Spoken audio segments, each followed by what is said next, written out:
association with LK Formación. I hope you're all doing very well. Today, I gotta be honest, I'm feeling a bit under the weather, which means I'm not feeling 100%. I'm feeling like I've got a bit of a cold or something, I don't know, but common at this time of the year. But we'll carry on, we'll get through the English business hour. Okay, so what have I got for you today? I am going to wrap up and see what is going on in the news. We're going to look at firms that have driven us crazy in 2022 from a UK point of view. So that is firms or businesses that have annoyed people or driven them around the bend. That's an expression we use in English to say drive me crazy, drive me around the bend. Okay, what else have I got for you? We're going to be looking at, in a business sense, negotiating compensation with your company. Tips and tricks for how you can get a better deal for yourself. Also, we'll be looking at negotiating Christmas from a child's perspective. So let's have a look at that. That's quite an interesting, fun story. Then we're going to be looking at our idioms, phrasal verbs, that kind of thing, which I usually do. But we're also going to be looking at the word of the year 2022. And then we are going to look at, the word of the year. And this is quite interesting because I'll talk about that when we look at it. That'll be towards the end. And then finally, we're going to do some listening with some American accent from the New York Times. So stay tuned for all of that. Let me just let you know that if you get over to YouTube, you will be able to join me in chat and you can ask questions there. I'll look at them and then get back to you towards the end.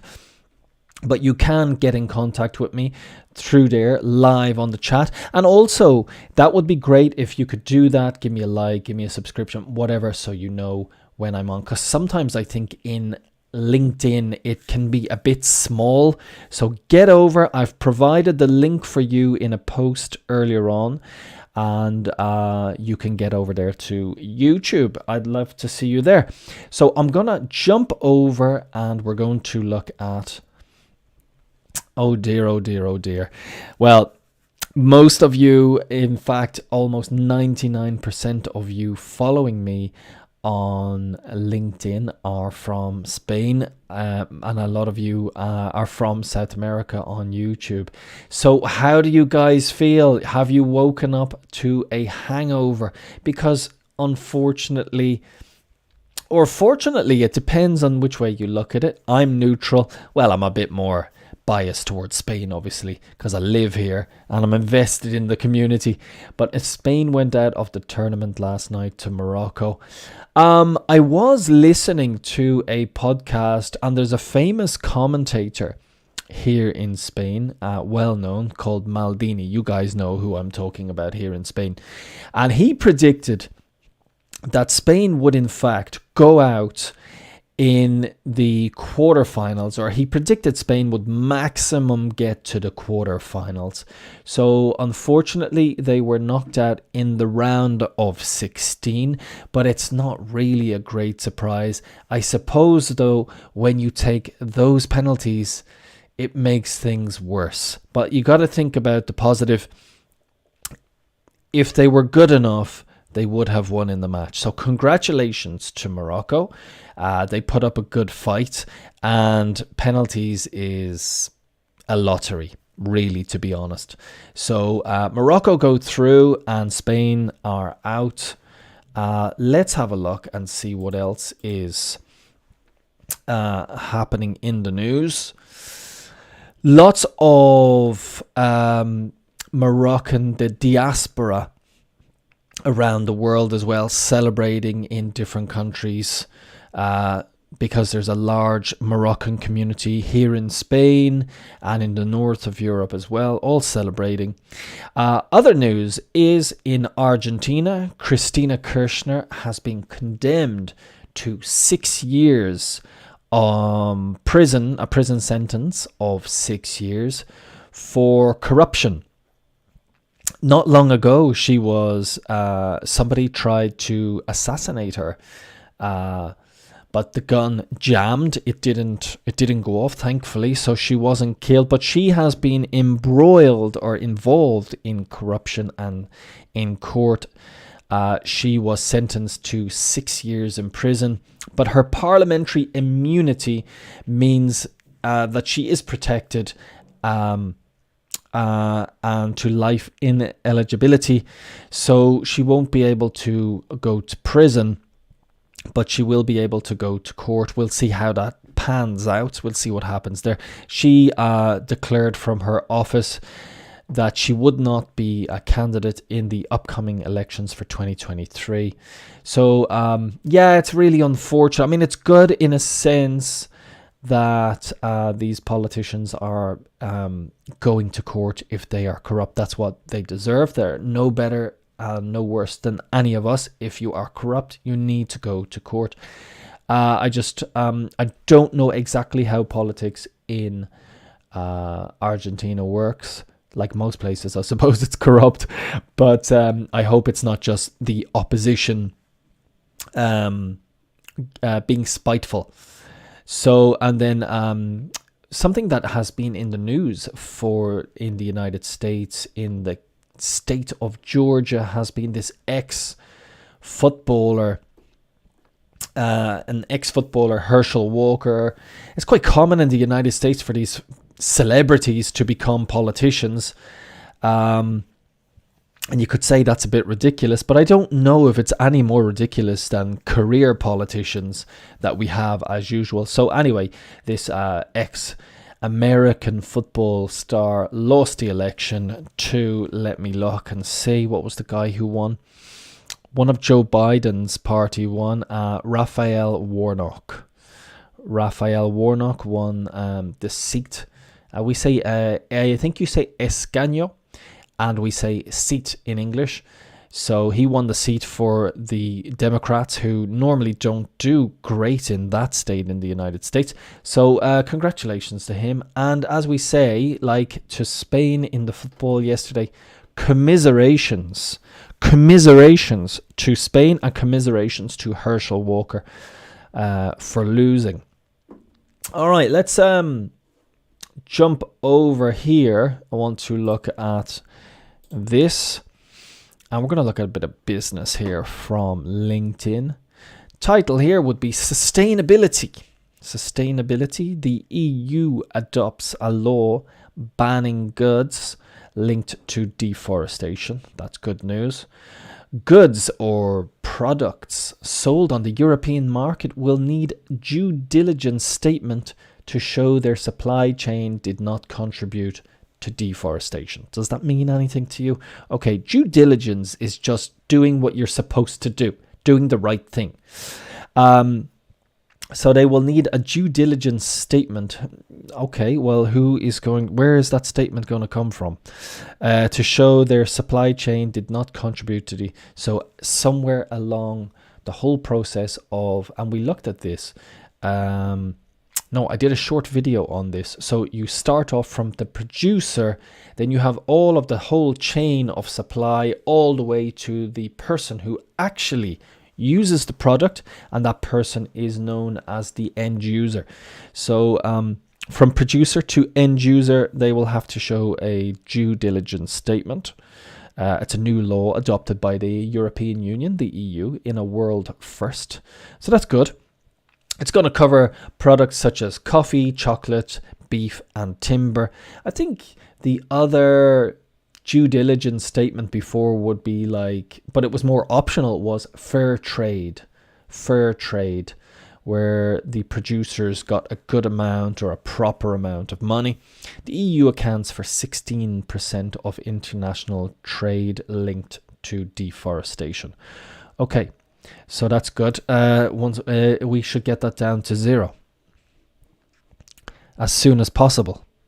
Moving on, gig economy. The gig economy is kind of a gig is where people do one night in a venue.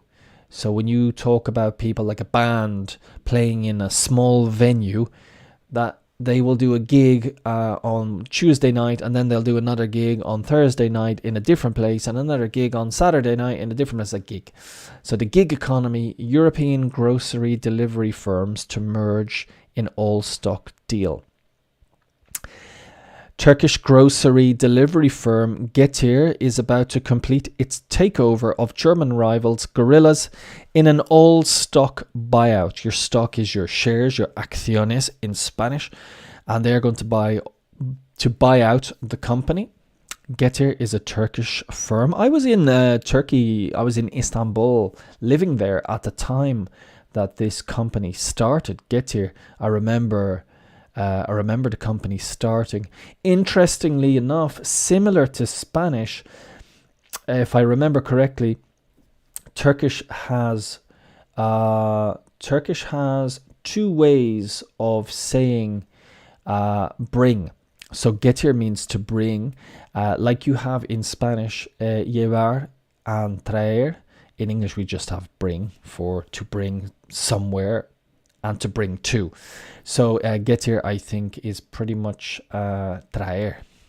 So there you go. That's me learning. Gorilla's shareholders will not receive cash as they see their shares converted into Getir stock. Gorillas, valued at $3 billion last year, laid off 300 staff and exited Denmark, Italy, Spain, and Belgium this year. Okay, so to lay off is when you not fire. Fire is more for when you are punished. But to lay off is to let people go, make unemployed.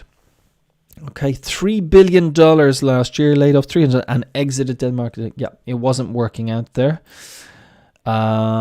Okay, employee retention. That is to keep your employees. Treat your staff like customers to keep talent on board. We all know the adage, which is like an expression, that the customer is king. But HR leaders from firms like Airbnb and Patagonia, Patagonia is like the North Face. They make clothing for hiking and so on. Now suggest putting employees first by taking the time for onboarding and job training and including staff in decision making. Firms can reduce turnover. Turnover, it depends on context, because your turnover is your income for the year. That's your, let's say, the money you make, the money your company or the firm makes at the end of the year. That's the turnover. And then, but staff turnover is when staff change company, okay? Leave the company, come in, go out. So that's turnover. It depends on your context. Happy workers will also likely create a better customer experience. Yeah, I suppose so. Happy workers will also create a better customer experience. Yeah, it's interesting talking about, it was an interesting conversation I had with some students recently about customer service here in Spain and customer service when I was in the UK. I felt that the people who work here in Spain generally tend to be themselves. But in other countries like the UK, you're kind of forced to be a different person. You're forced to put on this face of customer service. And if you're not really happy and you're putting on this face, it can affect you. Whereas people in Spain I see in, like, you know, when they're working in a shop with the public, tend to be more natural. And this might, in the UK, for example, might be unacceptable because your natural face or your natural behavior might not look positive. But I think it is a positive thing just to be yourself. Whereas in the UK, you know, and the United States, you know, have to put on this face and like, hello, how are you today? And like inside, I'm really dying, you know, I'm really depressed. So that's a difference I've noticed from I'm not saying one is better than the other. It's just something that I have noticed. Idea of the day: Aim to be the wisest in the room rather than the smartest. It can be tempting to try and to be the most intelligent person in the room at work, but focusing on developing wisdom is sabio, or is more beneficial for the team, says Adam Grant. People reveal their wisdom by integrating what everyone knows.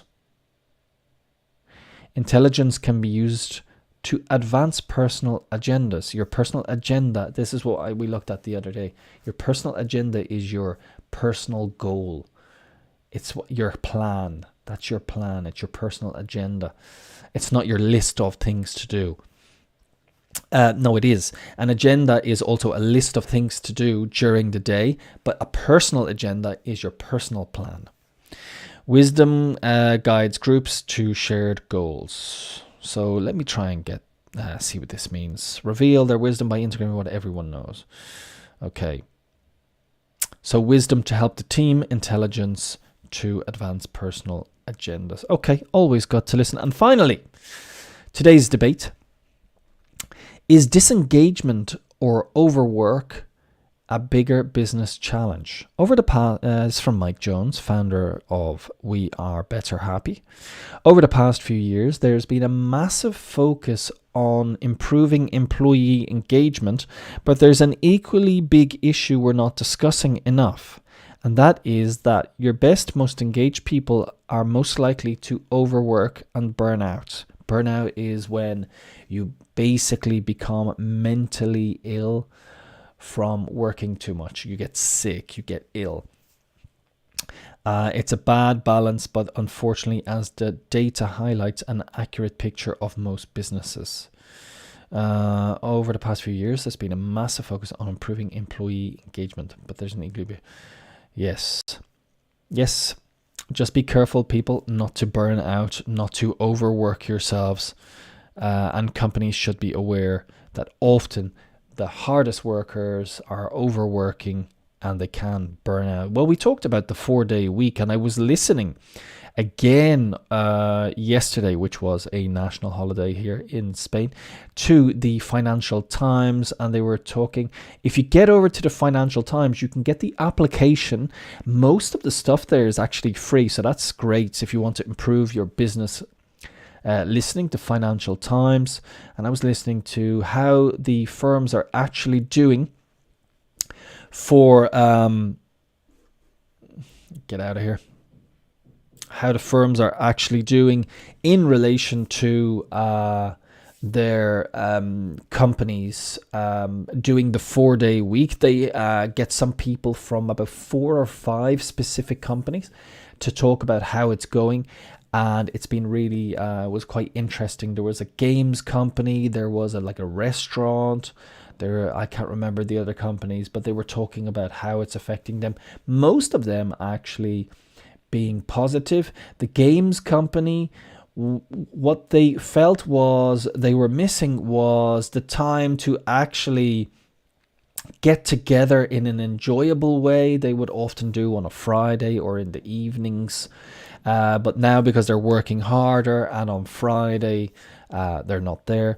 But overall, the experience of a 4-day week looked to be, it's an experiment at the moment and people are taking part, but look to be positive. And it gives people a time to develop themselves on Friday, or perhaps work on their side hustle, which is something that companies can support, which is, let's say, if you're working for a company but you also want to be a YouTuber or something, you can do that on your Friday. It's called your side hustle. All right, what else have we got here today? I want to move over. Yes, we were talking about what was it? I had it on the list. Let me get back to my list. I want to move over now to the companies that have where is it? No, not this one. Where is it gone? I've lost it now. Okay, well, what I'm going to do is I'm going to just jump into this one. but I'm going to show you on the screen. If you well, actually, give me a moment because I know it's here somewhere. It was an article. Ah, yes, I found it. It's which firm has been driving you around the twist or driving you around the bed. Bad banks, bungling energy suppliers. Bungling is making mistakes, and hopeless phone firms. Like, hopeless is kind of, sometimes when we say someone's hopeless, we say they're useless, inútil. So here we have the bungling, making mistakes, bad banks, hopeless. We can see here is useless. It's time to vote in our Wooden Spoon Award. This has come from the Money Online from the Daily Mail. The Wooden Spoon is the person who is last in a competition. They get the wooden spoon. The wooden spoon is it's a wooden spoon for cooking, essentially. And the wooden spoon is famous in English culture as well for being, when we were all younger, and not nowadays, hopefully, but when we were younger, this is what our parents would use when they needed to enforce their way. In other countries, it's the sandal that you wear on your foot. The parents would throw a sandal at the children. When I was younger, and for a lot of us, it would be the wooden spoon. And I remember in my house distinctly hiding the wooden spoon. Okay, so here are some companies that have driven people around the bend, and there is a Spanish company on here too. So let's have a look what we have.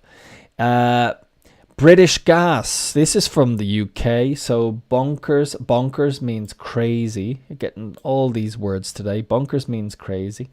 Bonkers billing at British Gas. So as you know, and here and in many other countries, the gas bill has, the factura, the gas bill has gone through the roof, and a customer's, here we have one example where someone went from 80 a month to 800. So this is just getting the bill wrong from British Gas, but often to resolve these issues takes a lot of time.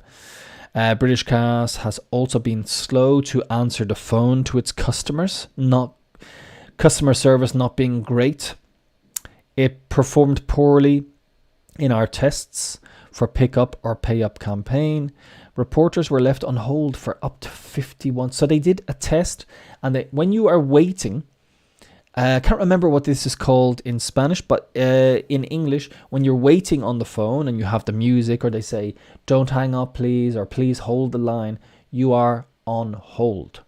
You're waiting, you're on hold. And here, up to 51 minutes in the test. Nobody waits for 51 minutes, do they? Unless you leave your phone on the speaker and continue to do stuff around or whatever you need to do.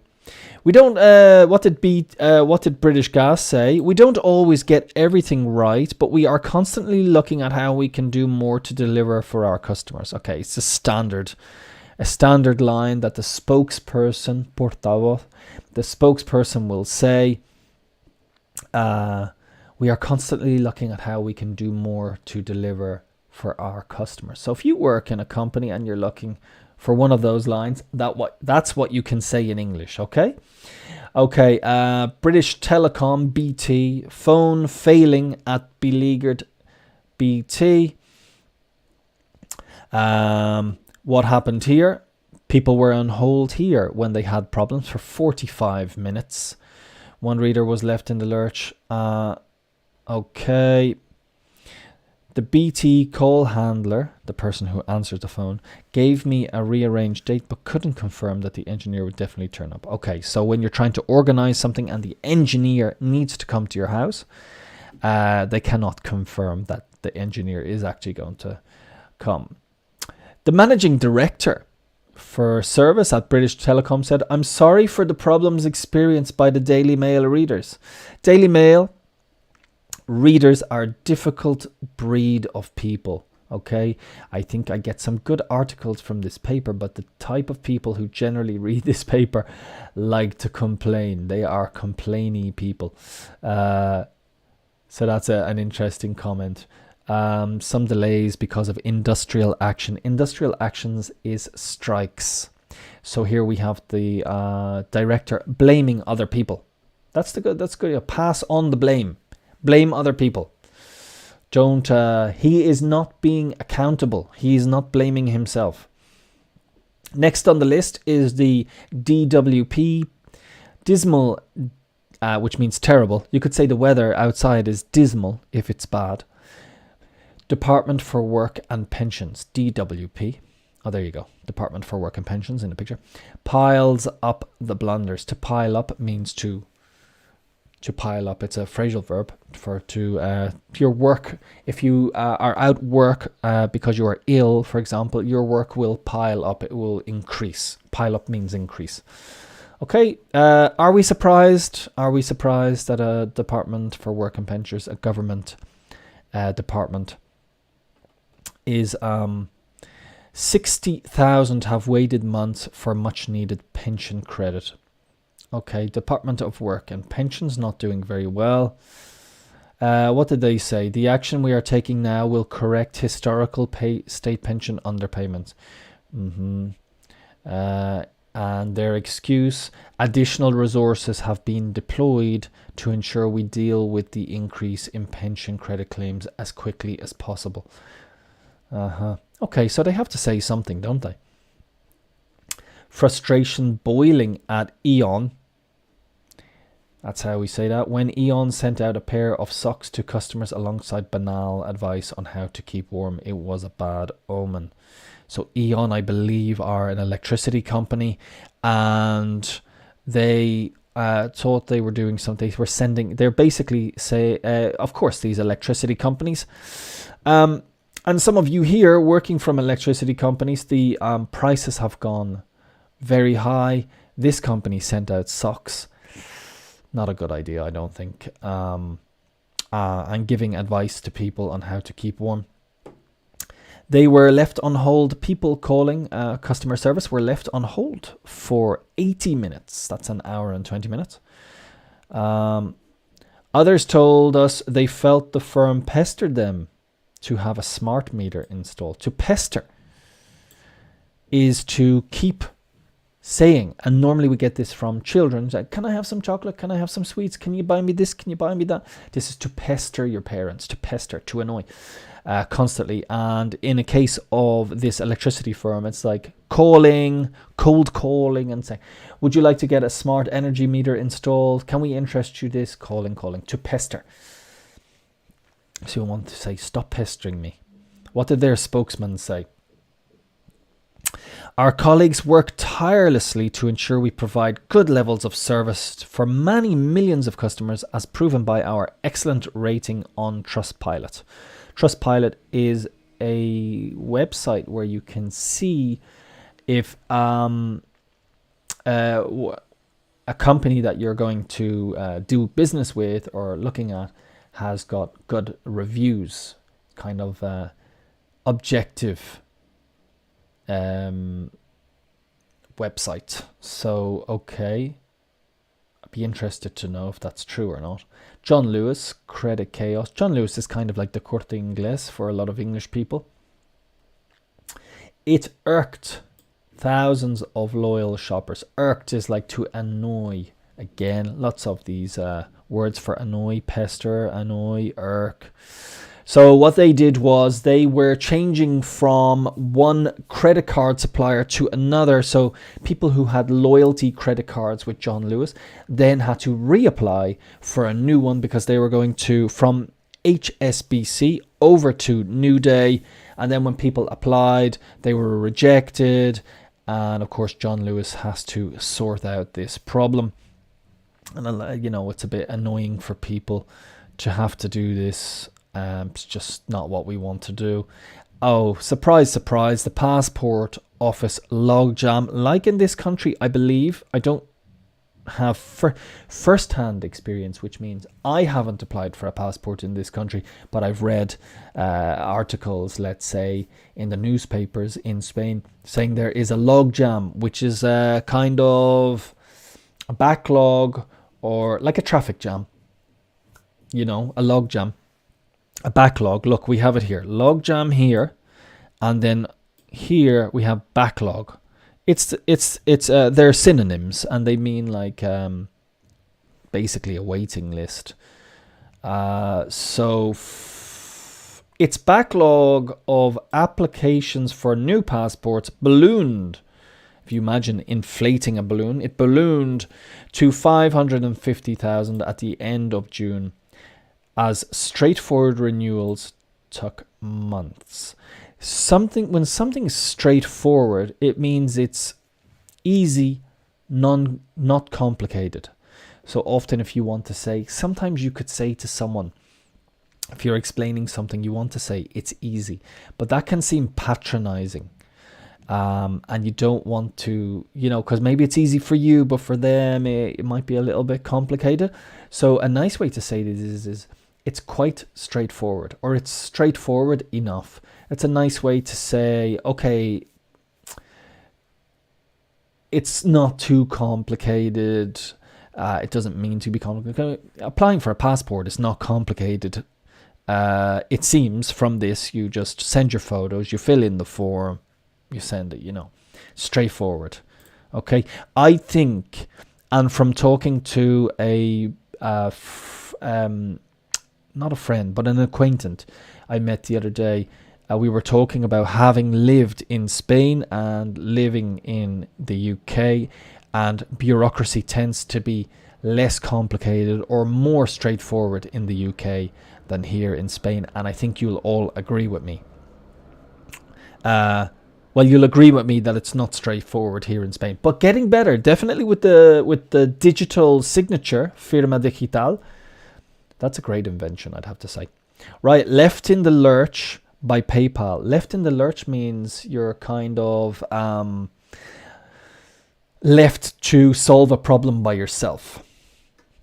So PayPal is having issues. What are they having issues with? When something goes wrong when you buy something on PayPal, refunds process is a bit complicated. People are accounts are being frozen, and people are unable to access their cash. One reader told us fraudsters spent $500 on her PayPal account, but instead of refunding her, PayPal threatened to send debt collectors for the money. Okay, so PayPal not doing great. And this is what I said about a Spanish company, but really Santander nowadays just probably belongs, I mean, it's to everyone now. Customer service appears to have dropped down Santander's priority list. In July, it slashed opening hours. To slash is to cut. At 450 of its high street banks, so they shut at 3 p.m. rather than 4:30 p.m. on weekdays, and reduced Saturday hours to 316 branches. Branches, if I remember correctly, in Spanish. Oh, I remember reading this and going, "What is that word?" It's just so different. A branch, sucursal, I think, in Spanish. Anyway, that's what a branch is. The other one from a tree is rama.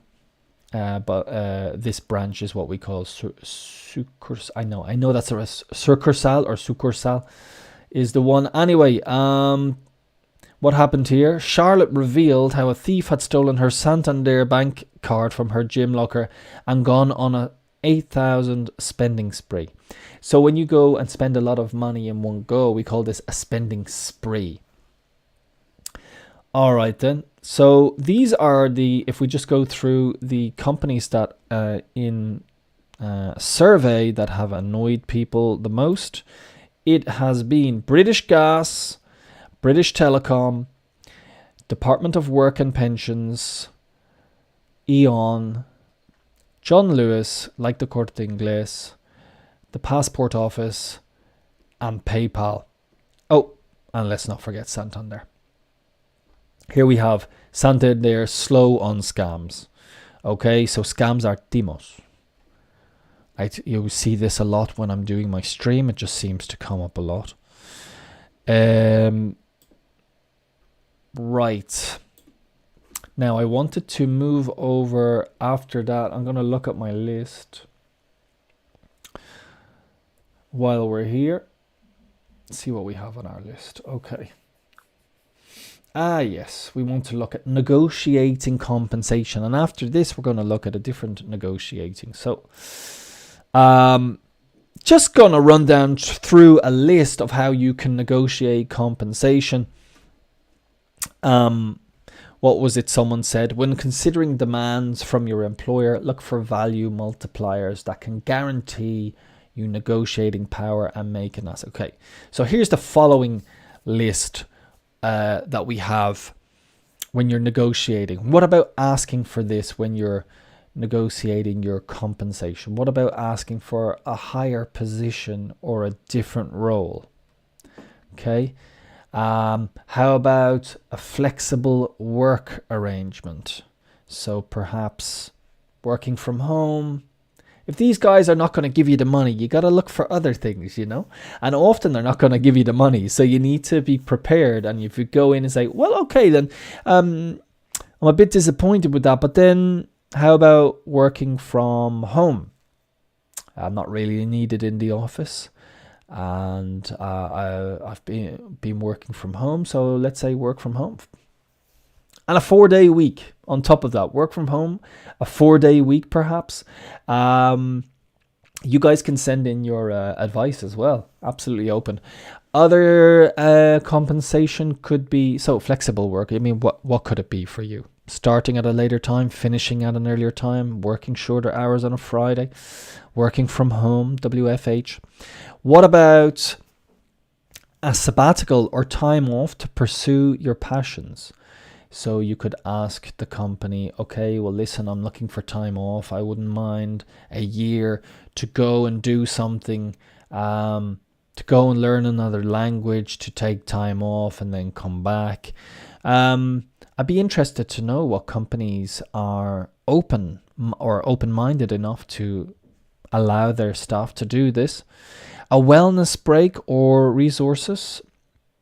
I know there's some companies who offer good compensation packages where they'll pay for your gym membership or perhaps yoga massages, meditation, Pilates, things that allow you to focus on your wellness. That's quite a good idea, I think. Joining a club to do something, sailing, golf, whatever it may be, or providing.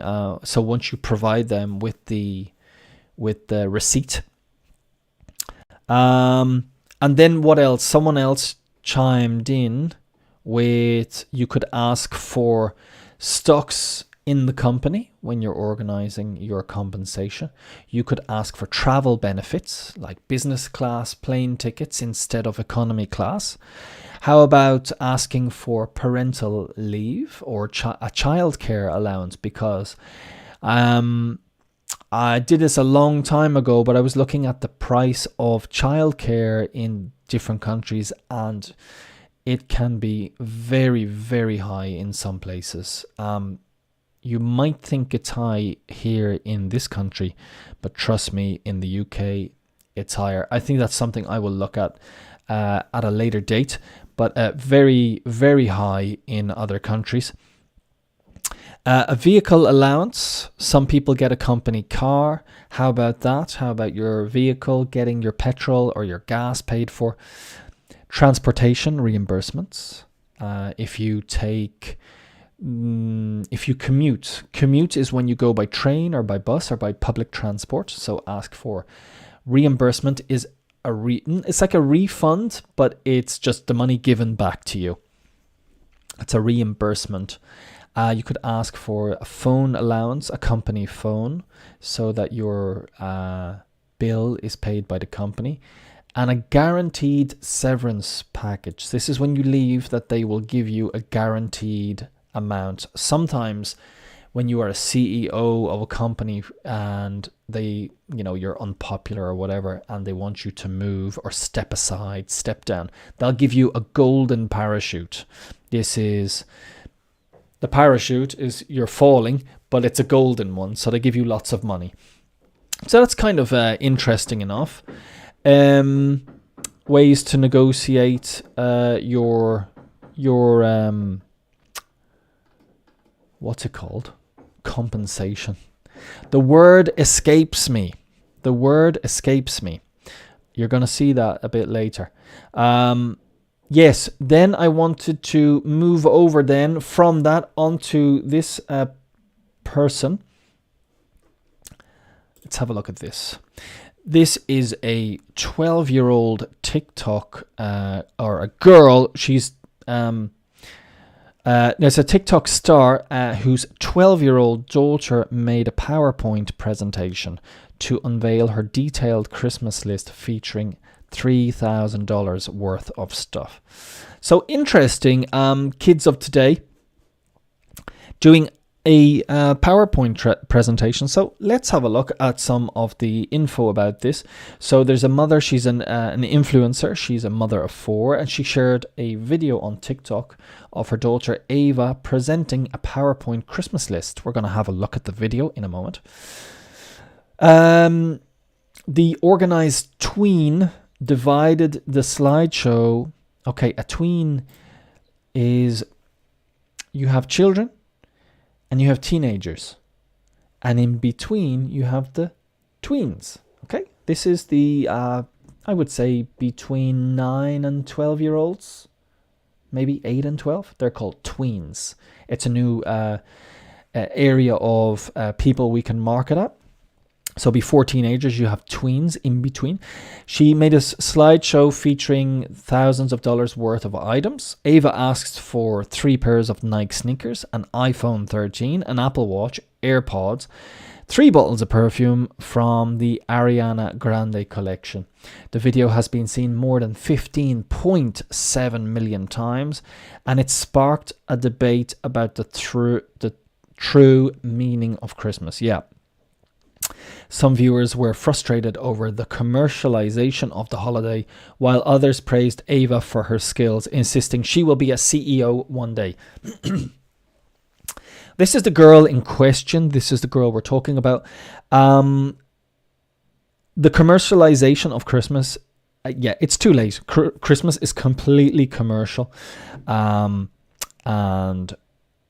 for people who, I suppose, come from different countries and they see what Christmas is like. Maybe if you come from a different culture and you think you're coming as a Christian thing, forget about it. It used to be Christian, very much commercialized, very much all about give me, give me, give me. And it's a pity. It's a pity, but it's the world we live in. And what this girl is doing now is she's presenting her Christmas list on a PowerPoint. Let's have a look. Here we have some stills, some photos. And if I scroll down, I should reach the video. Let me put on my headphones so I can listen.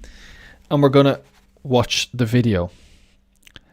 Get your volume ready.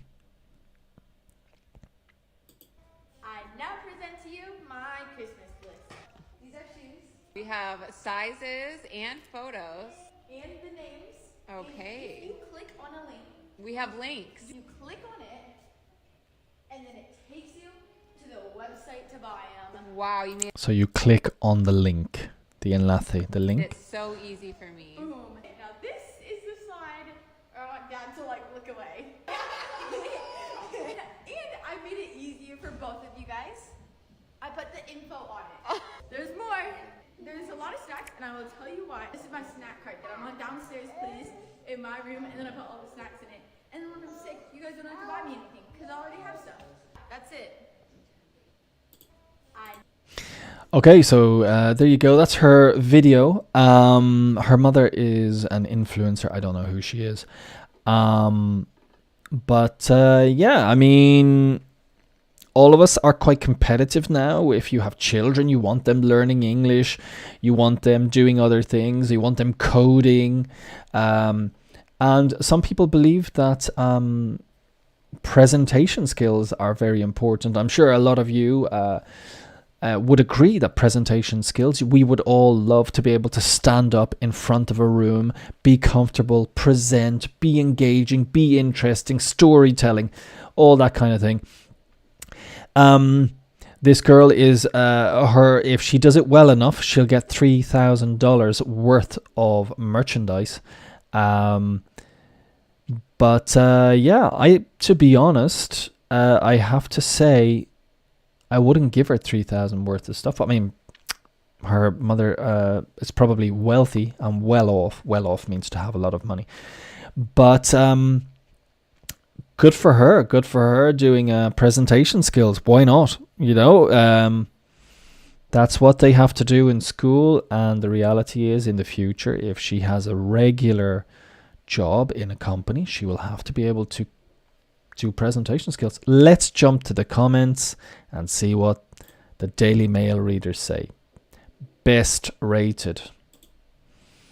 We're going to go to the most popular results. Yeah, Daily Mail. Let me zoom in on this for you.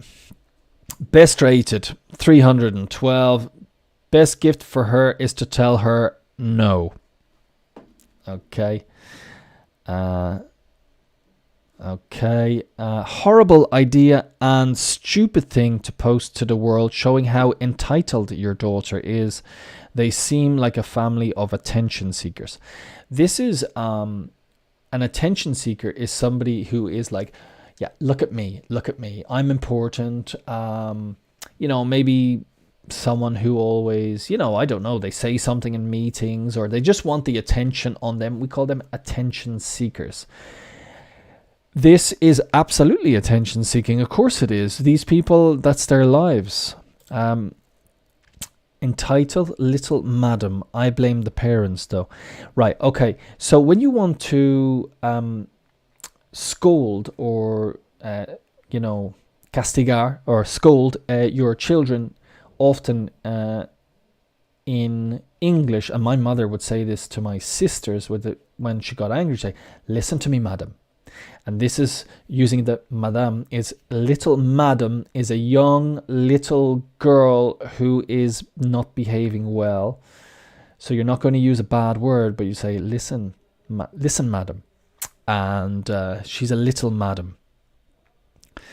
Ghastly. Great word here. Ghastly. This is a good word in English. I would say an upper class word to use for something as terrible. It was ghastly. So here we have ghastly child. Should be severely punished for such greed. And then most of these influence are just really bad examples. Okay. Well, a lot of these videos are here to get people commenting. As you can see, the top comments on the Daily Mail here are people who just don't agree. I think it's a good skill, but yeah, if she gets that, she's gonna be entitled. I would never give that to a child. It's just she would have a limit. Okay, so like I say, she would the Christmas for the English world is on the 25th of December. That's when we give the presents. That's when Santa Claus comes. We give presents between our family, and Santa Claus comes and gives presents to the children.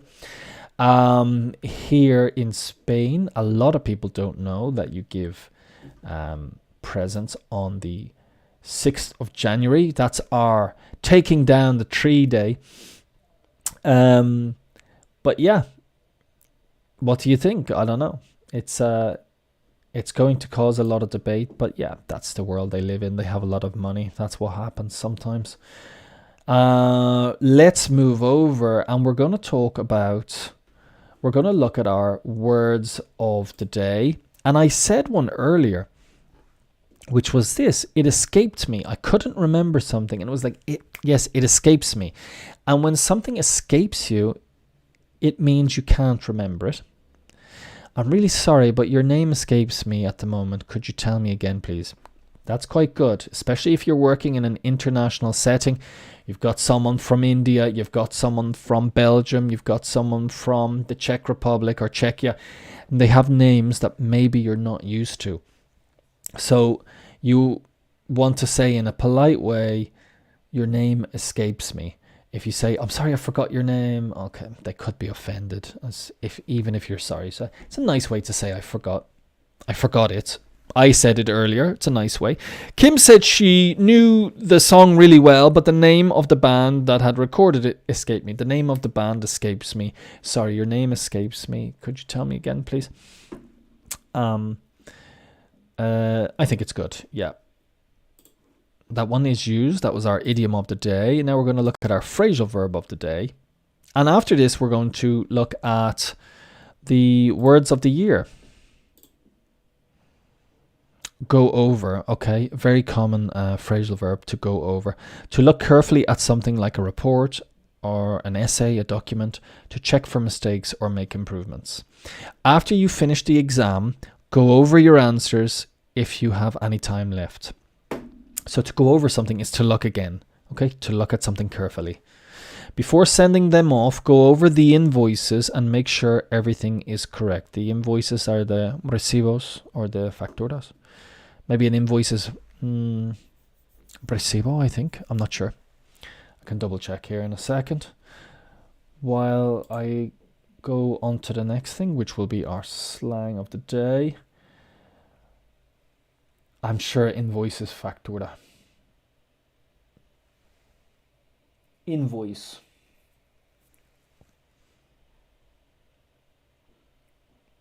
Factura is an invoice. Slang of the day. Never agree with these in full. John. Yeah, okay. This one, yeah. It's an American example, but it is used. And it means the bathroom or the toilet. In the UK, people will say, excuse me, I need to go to the toilet, or I need to go, Often they'll say, I need to go to the loo. This is particularly from the UK. And then you have in the United States, excuse me, could you tell me where the bathroom is? That means the toilet. We wouldn't normally say that in the UK or Ireland, but you could use it, bathroom. And it's interesting. When I was younger, we used to call it the jacks, like Jack. And here it's the John. So I'm going to the John, but I'll be back in a couple of minutes. Okay. So yeah, that's used in, it's just kind of slang. And that's what it is, slang of the day. Saying of the day. Waste not, want not. Okay. If we do not waste things, we will not be short of things. If we use our resources carefully, we shall never be in need. Normally, I see this waste not, want not used when somebody doesn't want something anymore and then they offer it and someone will go, well, waste not, want not, Don't waste what somebody doesn't want, So in that sense, if somebody, you're with your friends and they have some, you have some cake after with some tea or some coffee, and someone says, oh, I don't really want that cheesecake. It's a bit too rich, a bit too sweet for me. So you go, okay, waste not, want not, I'll take it. So that's the kind of sense I would use it in. But using things that other people don't want, and then you say, waste not, want not. So it's a good example for like charity, giving stuff, giving clothes for charity, Don't throw them in the bin, give them away, waste not, want not. Do not waste what you do not want. Now, what I wanted to do was move over and talk about this, because the word of the day from the Oxford Dictionary is goblin mode. Goblin mode. Have you heard of that? Goblin mode? Probably not. This is goblin. Like a troll. Well, a troll would be small, and a goblin is like this. So as you can see, there's like a goblin on a bed, holes in the sock, surrounded by snacks. Normally this sign here would say home sweet home, but it says hole sweet hole. A hole is when you say this place looks like a hole, it means it really badly, it's in a mess. And as you can see, everything is a mess in the room, and this person doesn't look great. She is in goblin mode. Okay, she doesn't look her best. Goblin mode has been chosen by the public as the Oxford 2022 word of the year. They let people decide. 340,000 English speakers around the world cast their voted. Metaverse was second choice, followed by I Stand With. Goblin Mode was a landslide victory. It was selected by 318,956 people, making up 93% of the vote. And it means a type of behavior which is unapologetically self-indulgent, lazy, slovenly, or greedy, typically in a way that rejects the social norms or expectations. So social norms, if you just imagine how you're supposed to look on Instagram, you're supposed to look great, you're supposed to look super. Goblin mode is the opposite. It's just looking terrible and feeling good about it, like in that sense, not caring, just looking terrible. And I suppose you have these new applications that are quite popular called, I suppose it's Be Real. We talked about this a while ago, which was a popular app. And Be Real is an application, app, and where you have to take a picture of yourself when the app tells you, and normally you're not ready. So you take a picture of what's in front of you and what's behind you. And normally people are in goblin mode because where is it down here? It says a lot of people feel, it's been it's in response to what they call that girl, which is the opposite, which is a girl who does herself up really well. She's drinking her smoothies, she's doing her yoga, she's doing her meditation, and of course uploads everything onto Instagram, like living the perfect life. Goblin mode is the opposite. And most people, when you live in the north, you know, you often just want to be comfortable and at home and on your bed, on the phone. You look terrible, you know. So there you go. That's goblin mode. As you can see, the ashtray, the underwear over there, the hole in the sock, one sock off, the tracksuit on the phone, the Skittles. Very good. It's a good picture. I like it. Okay. That's interesting because that's Oxford Dictionary. We don't have something in the UK or the United States which is like you have in Spain, is the RAI, which decide what's going to be the word of the year. The different dictionaries have different words. So Collins Dictionary chose, what did they choose?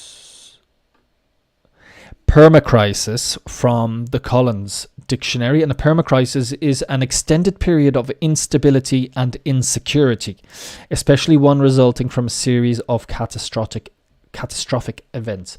So permacrisis, a permanent crisis, going into war in Ukraine, the recession, the pandemic, all these kind of things. Permacrisis. That was from Collins Dictionary, which is a popular dictionary in English. And the Cambridge went for Homer, which is a home run. So you can, it became popular due to a game called Wordle.